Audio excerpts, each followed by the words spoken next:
حبايبي يا حلوين، عاملين ايه؟ يا رب تكونوا بصحة وخير وسعادة. جيت لكم النهاردة بروتين ضد الكسل يا بنات. طبعا كلنا يعني بنبقى كسلانين في حاجة البيت، بس ايه لما بنتشجع كده بنقوم نهد الدنيا. كان معايا طبعا غسيل، كنت غسلاه كده بالليل فنشرته، فصحيت الصبح طبعا لميته وطبقته. بس ايه ما صورتش معاكم الحتة دي. حبيت بقى اعمل ايه فطار ليا كده، علشان ايه اقوم اشوف ايه اللي ورايا وايه اللي انا هعمله في الروتين بتاعي. عملت كده كوباية شاي بلبن و وايه وهبتدي ان انا برضو اعمل سندوتشين جنبه كده، ان انا ايه افطر يعني وفطرت برضو سيليا وايه، وابتديت ان انا اعمل روتين. عملت سندوتشين كده جبنة معايا العيش الفينو. بص يا بنات، انا بعشق المخبوزات كلها، يعني انا نفسي في حياتي يبقى يعني افتح فرن، من كتر ما انا بحب المخبوزات بقى بانواعها، فينو، قرص، منين، كعب الغزال، ده كل حاجة. يعني انا بجد من عشاق المخبوزات. بس كده عملت طبعا ايه الساندوتشين زي ما انا قلت لكم كده بالجبنه، واقطع جنبيهم خيار كده، يبقى سناكس برضو كده، اللي هو ايه ناكله جنب الساندوتشين اللي انا عاملاهم. وبس يا بنات، يكون ده ايه فطاري خفيف كده. كان عندي بقى البلكونه كانت متطربه بطريقه مش طبيعيه يعني. رغم ان انا يا بنات والله العظيم مش ساكنه يعني في العمومي، او انا ساكنه عادي في شقه جانبيه، يعني اللي هو الشارع من جوه مش من بره، مثلا المفروض ان هي تلم تراب، لكن بصي بتتطرب بطريقه مش طبيعيه. فالحمد لله برضو عادي، يعني ربنا مدينا صحه. قالك ايه، قومي يا شطوره كده اعملي الحاجه.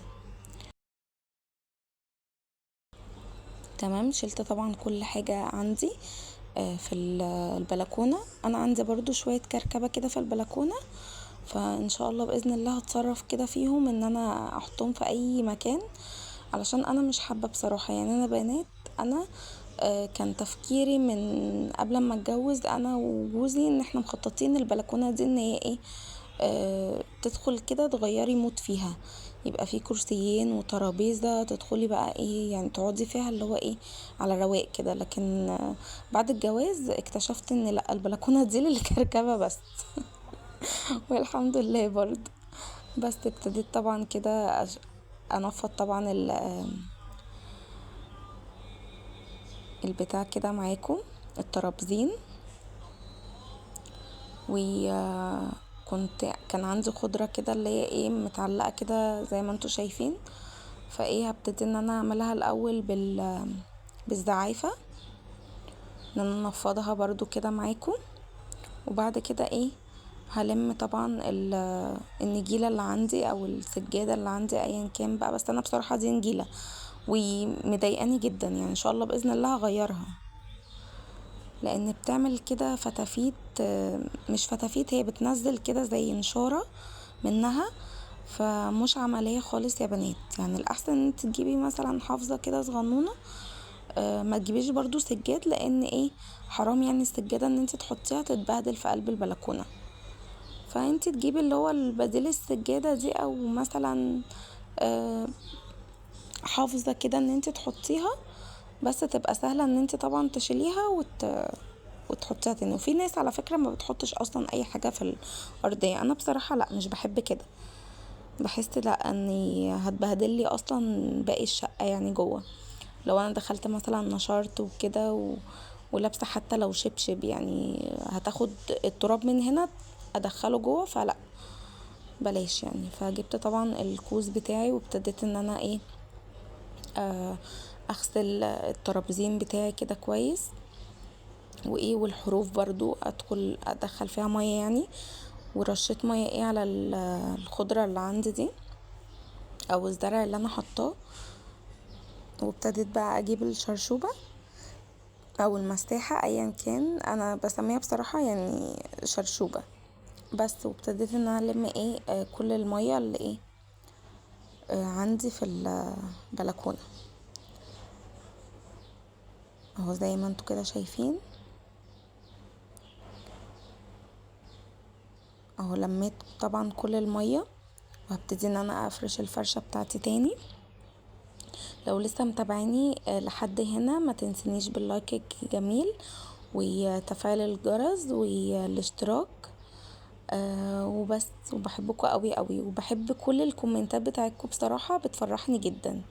فشكرا جدا لأي واحدة او اي حد اصلا بيتابعني وبيكتب لي كومنت كده حلو زي اهو. رجعت طبعا كل الحاجة بتاعتي زي ما انتوا كده شايفين. وزي ما انا بقول لكم ان شاء الله باذن الله انا هتصرف في الحاجه دي، يعني ما اعرفش هعمل فيها ايه بس ايه يعني هشيلها من هنا اهو.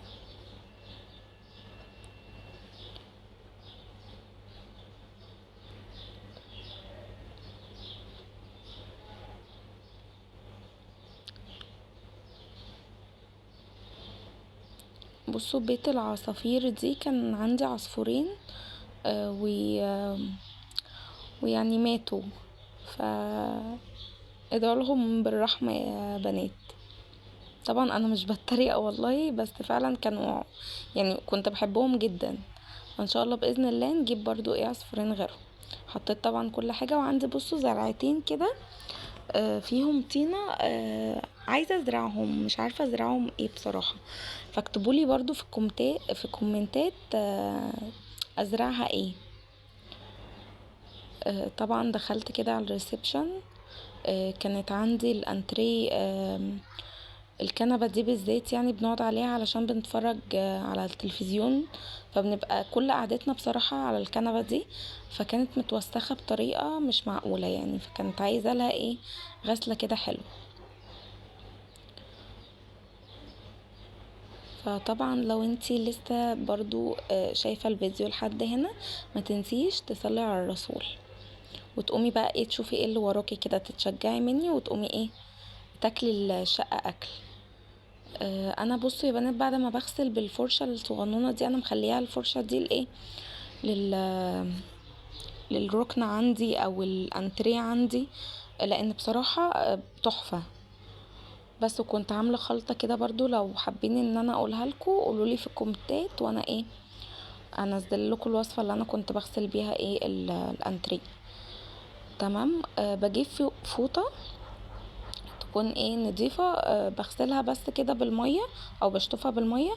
وغطا حلة عندي يكون ايه ليه سن كده يعني سنه كده دخل لجوه علشان ايه يطلع لي كل اللي في الانتريه مش نضيف. يعني حتى انا بعملها كده معاكم زي ما انتوا كده شايفين. الفوطة بتطلع بصراحة يا بنات مش نضيفة خالص. بتلم بقى كل ايه يعني كل حاجة مش نظيفة فيها. ببتدي ان انا طبعا ايه امسكها الفوطة واشطفها تاني وارجع اعمل الحركة دي. فجربوها والله العظيم ايه هتريحك كتير يعني. بس حطيت طبعا المخادد عندي او الشيلة تاني. وايه انا ما كانش عندي بصراحة يا بنات الصالة او الريسبشن متبهدلين يعني كنت لسه ماسحة وكده فاديتها بس كنسة كده من ايه من مثلا فتافيت مثلا اكل اديته لسيليا فوقع منها الكلام ده كله. فابتديت اهو اكنس طبعا في كل الارض.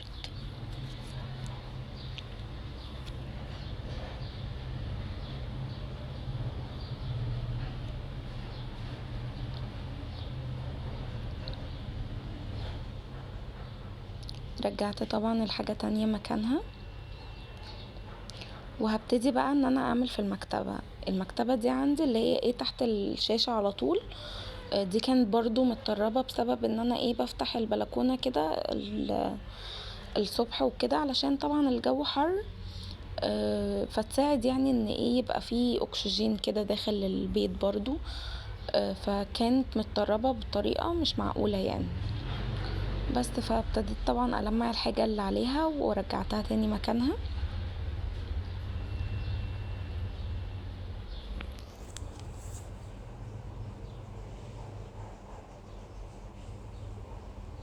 يعني بصوا والله لو اقول لكم الحاجة دي بتتلمع مثلا كل يومين مش هتصدقوا بسبب التراب ده. يعني كأني ساكنة قدام دائري، او ساكنة في، يعني في مكان كده اللي هو ايه، فيه تراب كتير مثلا او فيه حركة كتير. بس رجعت طبعا البطة دي بتاعت تاليا، بس ايه انا بحب احطها هنا بتدي منظر كده. بس حطيت تاني برضو المفارش وابتديت ان انا المع في ايه في كل رف كده. بصوا يعني بصوا يا بنات، مش عارفة بصراحة ليه بيعمل كده، او ايه كمية التراب اللي بتحصل دي، الله اعلم. بس شلت برضو لمعت طبعا الراوتر والحصالة دي يا بنات. انا كنت عاملاها اول ما اتجوزت يعني وكده، كنت عايزة احوش فيها، ويا فرحة ما تمت يعني. ما حوشتش اي حاجة.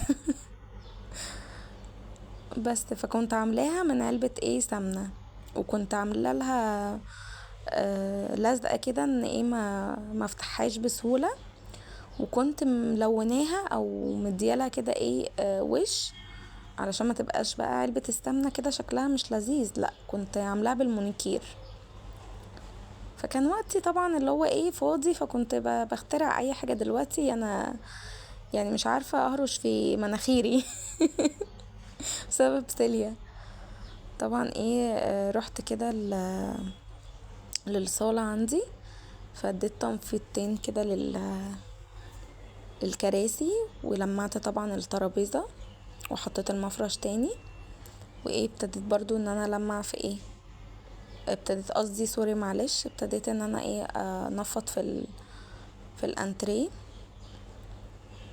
او في الكنبة الصغنونة. وايه هكنس الارضية. بصوا حصل يا بنات كارثة هنا، والله بجد انا بحب المقاشة دي جدا جدا، يعني بحبها قوي فعلا. حصل كارثة اتكسرت مني.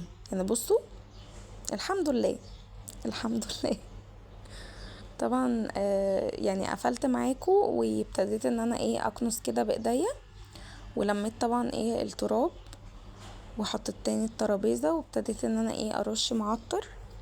زي ما انا قلت لكم يا بنات المعطر ده تحفة. بس كان عندي طبعا برضو ايه المراوح عندي يعني عايزة تاخد لها كده ترويقة. فايه طبعا عندي المراوح في يعني اكتر حاجة بتضايقني ان هي بمسمار، مش كباسيل كده زي ما احنا متعودين، لا لازم تفتحيها بالمسمار ولازم تقفلي المسمار، وهكذا يعني. بصوا كانت، يا لهوي يا لهوي. انا لما بشوف المنظر ده يعني بقول الحمد لله ان انا عملت الحاجة دي، لان انا قاعدة دلوقتي وشايفاها وهي بتلمع كده، بقول الله، الله فعلا، الله على النظافة يا بنات.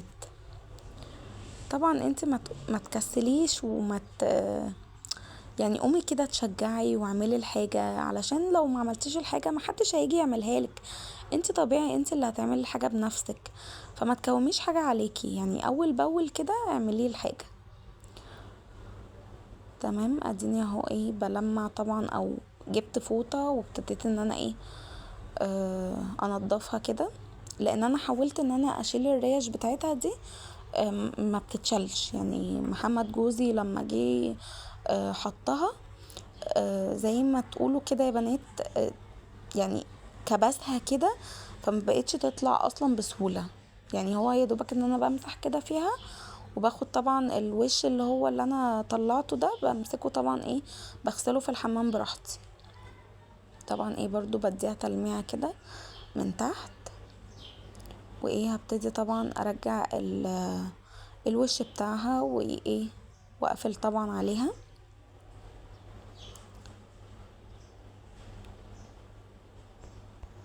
اهو كان غسلت طبعا الوش بتاعها، وايه ابتديت ان انا انشفه بالفوطة. اهو رجعت طبعا الوش تاني، وهبتدي ان انا اقفل فيه. وهربط طبعا المسمار المستفز، لان المسمارين دول مستفزين جدا جدا، اخر استفزاز يعني.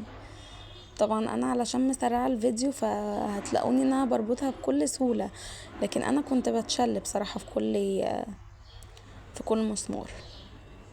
بس مش مهم يا بنات، عايزين نسهل على نفسنا الامور وما نتضايقش من الحاجه علشان ما نتقفلش منها وما نعملهاش.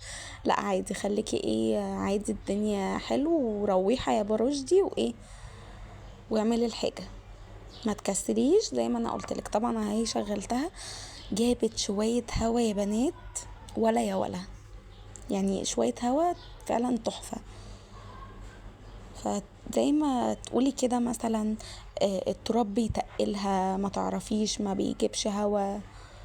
فالحمد لله برضو ان احنا نضفناه، روقنا عليه.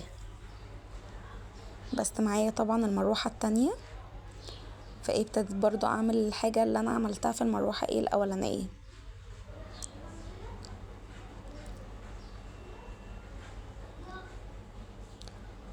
طبعا لو انت لسه متابعيني لحد هنا، ما تنسيش طبعا تدوسي لايك واشتركي في القناة لو لسه ما اشتركتيش، وفعلي زر الجرس علشان يوصلك كل جديد انا بنزله. زي ما انتوا كده شايفين يا بنات، يعني بوريكم في الفوطة كمية تراب طالع منها مش طبيعي. برضو يا بنات، برضو الريش دي عندي مش بتطلع برضو زي التانية، يعني اتحطت غلط او اتكبست زي ما انا بقولكوا كده، فما بقتش بتطلع خالص نهائي.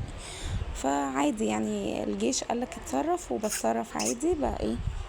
باخد الفوطة بتاعتي وبلمعها زي ما انتوا شايفين كده بس. وبعملها برضو من ورا، يعني بعمل برضو ناحية الريش كده من ورا علشان تبقى نظيفة برضو عندي. وهلف كده برضو من ناحية الموتور ولمعها برضو علشان كان فيها تراب اهو زي ما انتوا كده شايفين يا حبايب قلبي.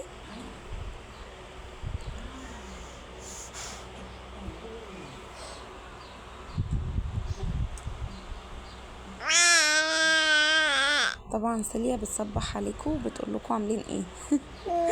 بس هركب طبعا الزرار اللي في النص ده، وهحط طبعا الوش. طبعا كنت غسلته غسله حلوه في الحمام ورجعته تاني للمروحه، يعني ركبت الوش وهربط المسمار اللي انا بقول لكم عليه مستفز، بس عادي هنربطه يعني